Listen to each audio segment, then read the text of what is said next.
ዛሬ እንግዲህ ደግሞ የማንገባበት ነገር እኮ የለም። እኛ ቅመሞች እኮ በቃ በየቦታው ነው የምንገባ። የእውነቴን ነው የምላችሁ። በቃ በዚህም በዛም በዛም እንገባለን ማለት ነው።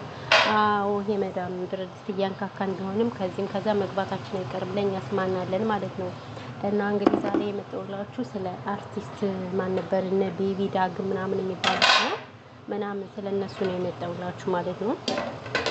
እንግዲህ የነሱ ጉዳይም ቲክቶክን ትሉት ዩቲዩብን እያጨናነቀው ነው ማለት ነው። በሰሞን ሰይፉ ላይ ወጥቶ በነገራችን ላይ ግን አርቲስቶች ግን ትዳር አይበረክትላቸውም። ምንድነው ግን አይታችኋቸዋል? ሁሉም ትዳር ነው። ሁሉም አርቲስቶች ማለት ነው ትዳር ፈተው ነው የተቀመጠ። ለምንድነው ግን እኔ ግርም ይሉኛል።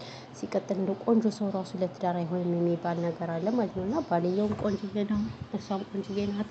ነገር ግን ከአሁን በፊት እንደተፋቱ እና የእሷ የራቁት ቪዲዮ አለ ምናምን የኢንስታግራም ምናምን እያሉ ብዙዎች በጣም ያልሆነ ነገር እያሉ ሰይፉ አስታርቋቸው ነበረ ማለት ነው።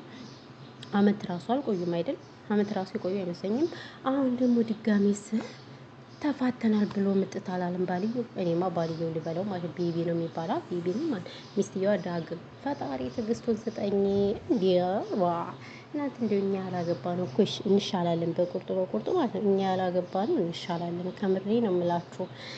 ሰላም ሰላም፣ ውድና የተከበራችሁ ቻናሌ ቤተሰቦች እንዴት ናችሁ? ደህና ናችሁ? ሰላማችሁ ይዛ በያላችሁበት የዓለም ዳርቻ። ለዚህ ቻናል አዲስ ከሆናችሁ ቤተሰብ ሆናችሁ ተቀላቀሉ ማለት ነው። ቤተሰብ የሆናችሁትንም ከልብ ነው የምናመሰግነው። ፈጣሪ ሀገራችን ኢትዮጵያን ሰላም ያድርግልን። ዘረኝነትና ጦርነት በቃ ይበለን። ኢትዮጵያ ለዘላለም ነግሳ ትኖር። እና እንግዲህ ዛሬ ተውኩት ማለት ነው። ያው እንግዲህ እኛ ቅመሞች ማንገባበት የለም። አትፍረዱብን በነገራችን ላይ ማለት ነው። ምክንያቱም ያው እኛ ከመዳም ኩሽና ነው። ከመዳም ኩሽና አታዩን ከአንድ ለቅም በቃ ቀን ላይ ኩሽና ታዩናላችሁ፣ ማታ ደግሞ አንድ መኝታ ቤት ታዩናላችሁ። በቃ እነዚህ ሁለቱ ናቸው የእኛ መዝናኛዎች ማለት ነው። ስለዚህ እኛ የማንገባበት ነገር የለም። የማናወጣው ጉድጓድ የማንፈነቅለው ድንጋይ የለም።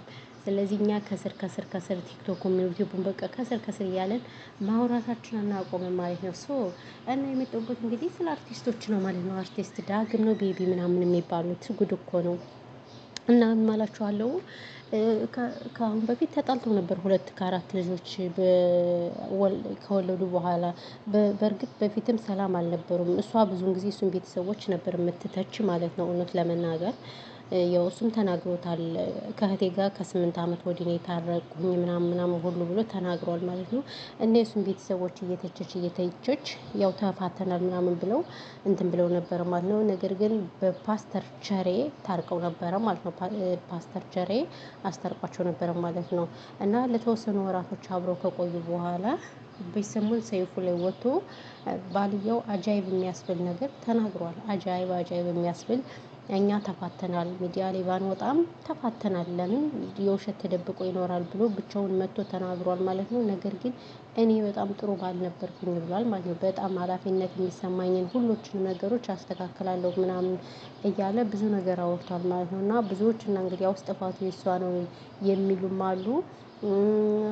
ከዛ ደግሞ ሌሎችም ለምን እሷ ሳትናገርም የሚሉም አሉ ማለት ነው። እንግዲህ የእሷን ደግሞ በቀጣይ እናወራለን። ምክንያቱም ማን ከማን ያንሳል? አዎ። እና ስለዚህ እንግዲህ እኔ ከአቅሜ በላይ ሆኖብኛል። መሸከም አልቻልኩም። ከብዶኛል ተራራው አቀበቱ።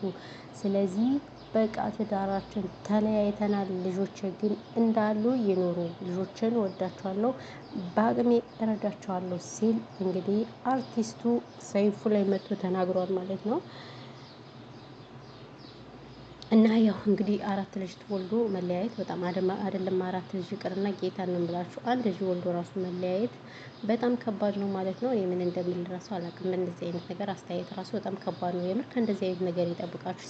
ሲቀጣጠል ደግሞ እነዚህ አርቲስቶች ማለት ነው ትዳር የሚባል አይበረክትላቸውም። ምንድነው ችግራቸው? እኔ ጥያቄ ማለት ነው። ምንም ትዳር የሚባል አይበረክትላቸውም። ያጀማ ትዳር ወይኔ ፈጣሪ ትዕግስቱን ስጠኝ።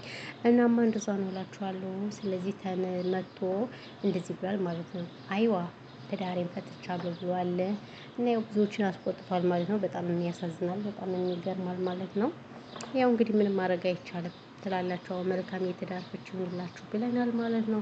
እና ይሄ ነው እላችኋለሁ። ውድና የተከበራችሁ ቤተሰቦች በተረፈ ቻናሉን ከተመቻችሁ ሰብስክራይብ አድርጉ፣ ሼር ማድረጉና ሼር አድርጉልኝ ቪዲዮ ስለማይታይልኝ ሼር አድርጉ ስትባሉ ሼር አታረጉም እናንተ ቅንቅራሞች ማለት ነው። ለሼር ምን እንዳስገበገባችሁ ፈጣሪ ይወቀው ማለት ነው።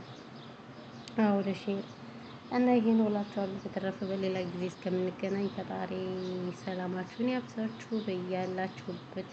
የኔ ምርጦች ምርጣ ምርጦች ትላላችሁ። አይዋ አዎ እንደዛ ነው።